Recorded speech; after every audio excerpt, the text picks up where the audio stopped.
Last time, the Romans had decisively defeated the Seleucids at Magnesia, and King Antiochus III had subsequently perished while attempting to put down rebellions in the eastern provinces. The king's eldest remaining son ascended to the throne as Seleucus IV Philopator, but the empire he inherited was a shadow of its former self. Anatolia beyond the Taurus mountains had been lost. Many of the eastern satrapies had declared independence, and the former client kings in Armenia and Cappadocia had switched their loyalty toward Rome. Antiochus III had inherited a not dissimilar situation when he had come to power, but at that time the empire was in a secure enough financial position to afford his grand campaigns of reconquest. Seleucus, on the other hand, inherited a treasury drained dry by his father's wars, along with a punitive annual indemnity which had to be paid to the Roman Republic. Due to this, the king would never be in a position to follow in his father's footsteps and achieve military triumphs of his own. Rather, Seleucus had to be a sort of king which the empire had never seen before. Not a conqueror like Alexander, spending his reign in the saddle, but a diplomat and a bureaucrat, focused on avoiding conflicts and raising revenue. Fortunately for Seleucus, the various states surrounding his empire were distracted with their own conflicts, and so he was not under any immediate threat of war. The first accomplishment of Seleucus' reign was the birth of a son and heir, Demetrius. The child's mother was Laodice, Seleucus' own sister, who had previously been the wife of his deceased elder brother, Antiochus, a marriage which had produced a daughter, Nisa. While sibling marriages were not unusual among the Ptolemies, the marriages of Laodice were the only times they occurred with certainty within the Seleucid dynasty. This coupling would also produce another son, Antiochus, and a daughter, also called Laodice. Next, the king got to work rebuilding diplomatic relations with his father's former enemies. In 187 BC, Seleucus dispatched envoys to a meeting of the Achaean League, offering them 10 warships as a gesture of goodwill. This gift was declined by the Achaeans, but the king's friendship was welcomed and reciprocated. As the League was now the ascendant state in Greece, Seleucus had achieved a substantial diplomatic success. Shortly after this, the king's ambassadors must have proceeded on to Athens, as an inscription was made in 186 BC honouring a member of the Seleucid court. Again, positive relations had been restored with a former enemy. In the rest of the eastern Mediterranean, events were not proceeding nearly as peaceably.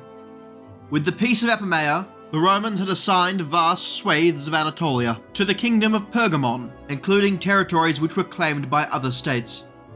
One such state was the kingdom of Bithynia, whose king, Prusias, had remained neutral during the Roman-Seleucid War at the urging of Scipio Africanus, but now was told to turn over territories within Phrygia Epictetus to Pergamon. Infuriated by what Prusias viewed as a betrayal, the king adopted a thoroughly anti-Roman policy. As part of this, he welcomed to his court that eternal enemy of Rome, Hannibal Barca, who had been in exile on Crete following the defeat of Antiochus. Subsequently, Prusias allied himself with the Galatian chieftain Ortiagan and declared war upon Pergamon. The war raged for a few years, with Eumenes gaining dominance over Prusias on land, but with Hannibal having achieved a decisive naval victory for Bithynia. Eventually, the Roman Senate dispatched Titus Quinctius Flamininus to Asia in order to resolve the conflict diplomatically. Being afraid of the Romans, Prusias agreed to peace in 183 BC, and as a condition of the treaty, Roman soldiers were given permission to apprehend Hannibal. Once the Carthaginian was informed of the armed men surrounding his house, he realized what was happening and took a fatal poison rather than allow himself to be captured. Pergamene rule over Phrygia Epictetus was confirmed, and in addition Eumenes gained authority over the now thoroughly battered Galatia. In the east of the Seleucid Empire, little of note took place during the reign of Seleucus IV. The newly independent kingdom of Parthia, under Priapatius, was quiet during this period, unwilling to provoke its more powerful neighbours.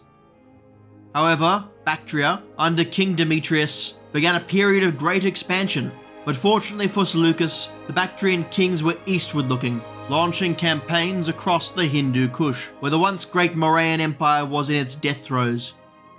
The status of Persis during this period of time is not well attested by literary, archaeological, or numismatic evidence, and as such remains the subject of much academic debate.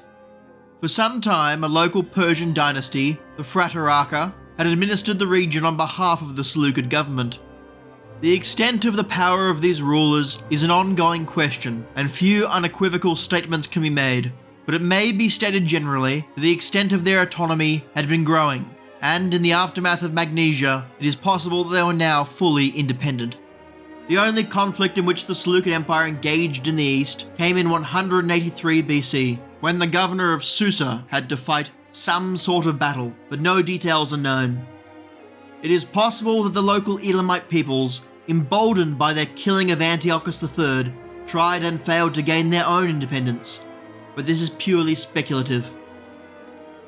To the south, there was no immediate threat to the Seleucids from Ptolemaic Egypt either, as that kingdom was still dealing with the native Egyptian rebellion which had begun during the reign of Ptolemy IV Philopator, some 20 years prior. In the first years of Seleucus' reign, Ptolemy V Epiphanes made significant progress in finally reunifying Egypt, and in 186 BC, the rebel pharaoh Ankhenafer was captured and imprisoned. In the following year, Ptolemy campaigned against the remaining rebels in the Nile Delta. After having been promised that they would be treated with clemency, the rebel leaders surrendered. However, Ptolemy was not inclined to mercy, and going back on his promise, had those chiefs dragged naked through the streets, tortured, and executed. With the country reunified, Ptolemy initially resisted the pressure to attempt a recapture of the Levantine territories which had been lost to Antiochus III, preferring to consolidate his position before launching another war. However, by 180 BC, the pharaoh was taking seriously the possibility of war with the Seleucids. When questioned as how he could find the funds for such a campaign, Ptolemy mused that the nobles in his court were walking money bags. Shortly after this, a group of said courtiers, afraid of being stripped of their wealth, treacherously poisoned their king, who died aged only 30. This left Egypt once again in the hands of a child, Ptolemy VI Philopator.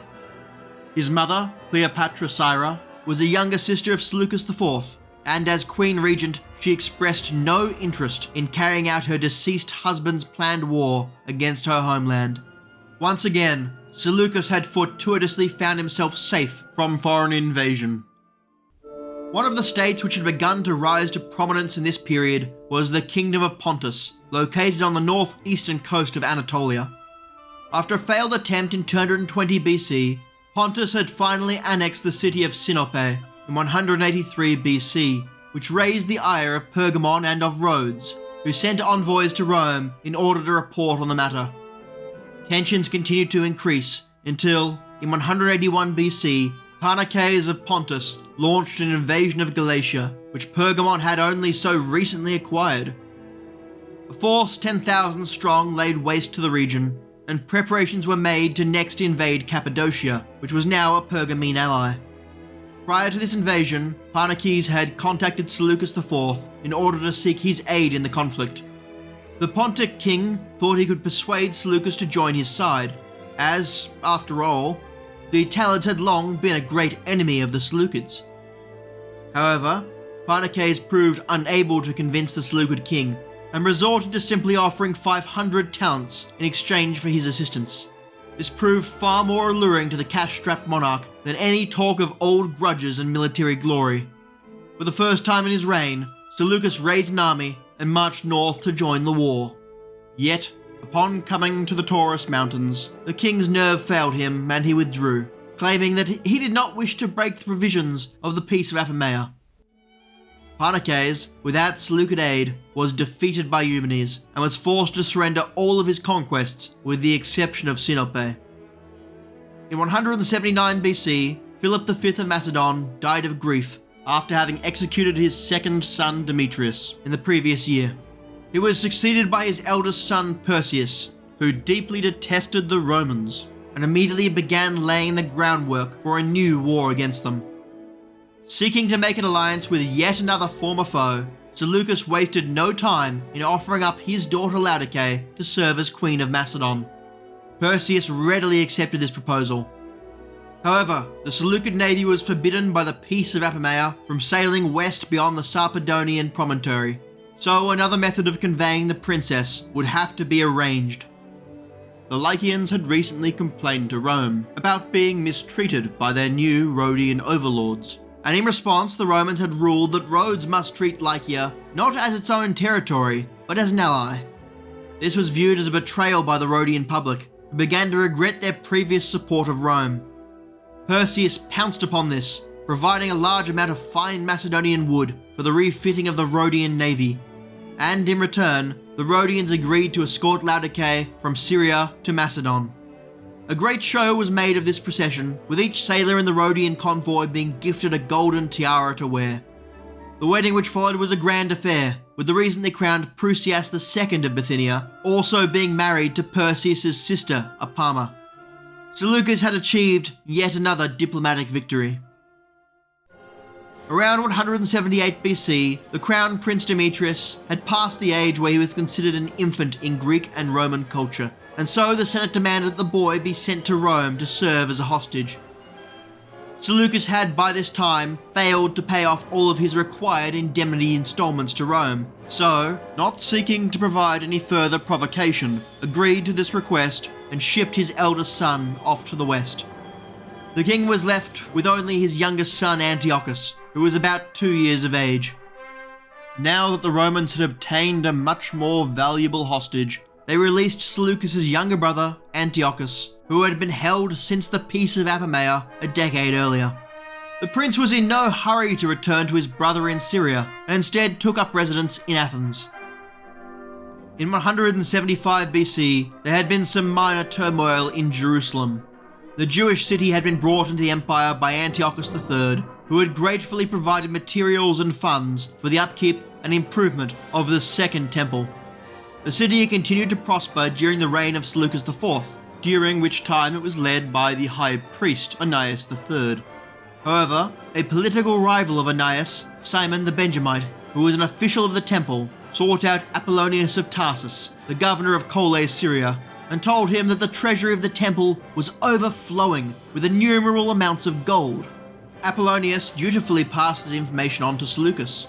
The king was perennially in need of funds, as evidenced by the relative decline in silver coinage during his reign, and the increased use of cheaper bronze. As such, Seleucus dispatched Heliodorus, his chief minister and personal friend, in order to audit the temple and gather funds from it.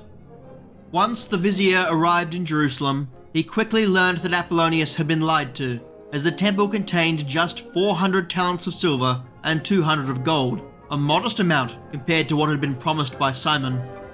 Nevertheless, Heliodorus decided to seize the treasury anyway and enter the temple with some soldiers. There the vizier was confronted by a rider on a horse wearing a panoply of gold and 2 beautiful youths. The horseman charged at Heliodorus, knocking him down, and the youths proceeded to scourge him until he could move no more and had to be dragged to safety by his soldiers. At the request of some of Heliodorus' friends, Onias prayed for the man's health, and soon he had made a full recovery. The vizier subsequently left Jerusalem, abandoning all plans to seize the wealth of the temple. However, Heliodorus was an ambitious man, and much like the former vizier Eumenes had, he saw that if the king was dead, he could rule the empire as regent.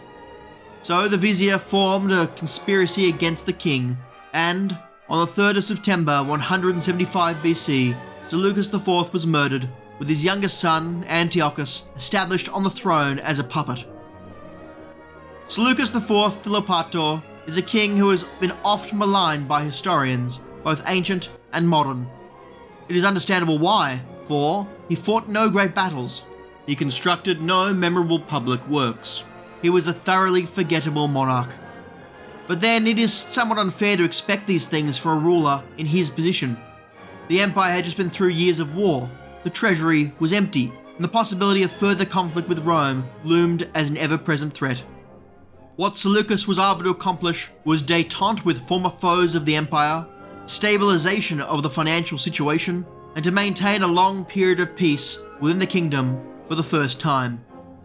This period of stabilisation did not come without cost, however, as it allowed the formerly subject nations who had broken away from the empire after Magnesia to consolidate their own positions, many of which would not only be lost to the empire, but would become substantial thorns in the side of it. The premature death of Seleucus now left the empire in a precarious position. Although his son Antiochus had been enthroned, his eldest son Demetrius was the true heir, but he was held in Rome as a hostage. Meanwhile, Seleucus' younger brother, Antiochus, was in Athens and would be unlikely to tolerate the coup which had taken place. Next time, a crisis of succession will take place, with multiple factions vying for the throne. If you have any comments, criticism, or questions, please post them below. Thank you for listening.